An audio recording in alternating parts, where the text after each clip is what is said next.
आपको लगता है सर जिस तरह से कश्मीर की आवाम ने, वहां की लीडरशिप ने पहलगाम हमले के बाद रिस्पॉन्ड किया है, ये एक मैच्योर्ड लीडरशिप दिखाई दी है? मैं स्टेट लीडरशिप की बात कर रही हूँ।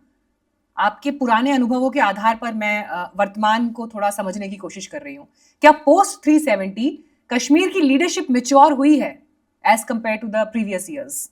आई डोंट थिंक कोई बहुत ज्यादा फर्क आया है, बट यस, जो रिस्पांस था वो आई don't think Pakistan would like that.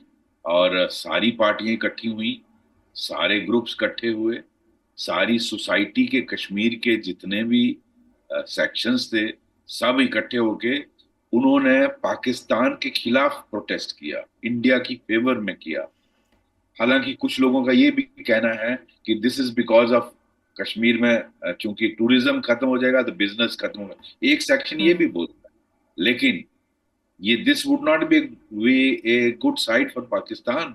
यहाँ सारी पार्टियां इकट्ठे हो गए, सारे कश्मीर के सेक्शन इकट्ठे होके प्रोटेस्ट कर रहे हैं पाकिस्तान के खिलाफ, बट मुर्दाबाद। सर आई एम श्योर कि आपने अपनी सर्विस के टाइम पे वो इंसिडेंट्स भी देखे होंगे जब आतंकवादियों के जनाजे में लोग शामिल हो रहे हैं जिनको अरे फोर्सेस वही ने वही मैं रहा। टेक मैं डाउन किया है।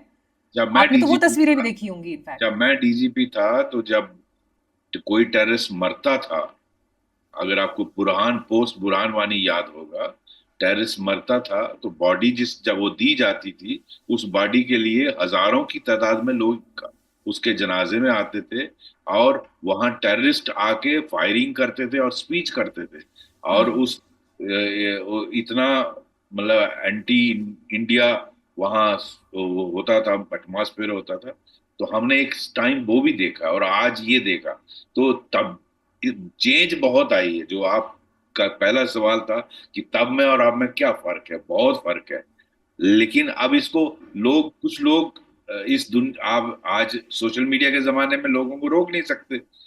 पीपल पेंट इट के ये भी वजह हो सकती है कि इनका इकोनॉमिक इंटरेस्ट है, टूरिज्म की वजह से हर एक को कमाई थी, कि टैक्सी वाले को, रेडी वाले को, रिक्शा वाले को, हाउस बोट वाले को, होटल वाले को। हम्म। तो इसलिए कर रहे हैं, वट एवर रीजन।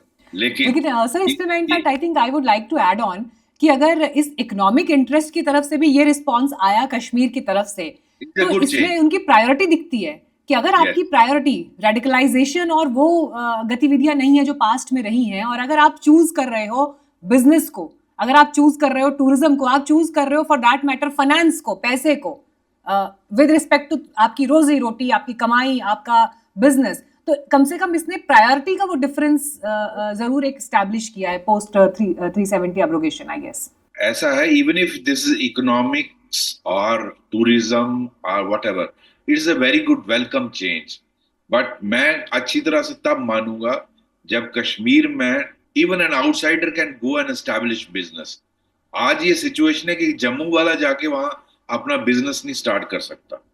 आप देखिए डल लेक में सारे, not even one non Muslim is there, जो वहाँ हम्म। जो डल लेक में शॉप्स हैं। शिकारा चलाते हैं। तो मैं इसको ओपन सोसाइटी भाईचारा तब मानूंगा जब वहाँ कश्मीरी पंडित भी वहां दुकान खोल पाए, जब वहाँ एक पंजाबी भी जाके वहां दुकान खोल पाए, सिख भी खोल पाए।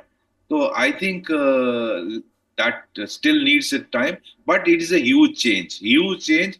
जो कश्मीर में हम देखते थे टेररिस्टों के फेवर में, उनकी फेवर में बंद होते थे, बंद काल होती थी, हड़ताल होती थी, आपके ये जो है कैलेंडर निकलता था हुर्रियत का, और वो सारी चेंजेस वहां हुई हैं।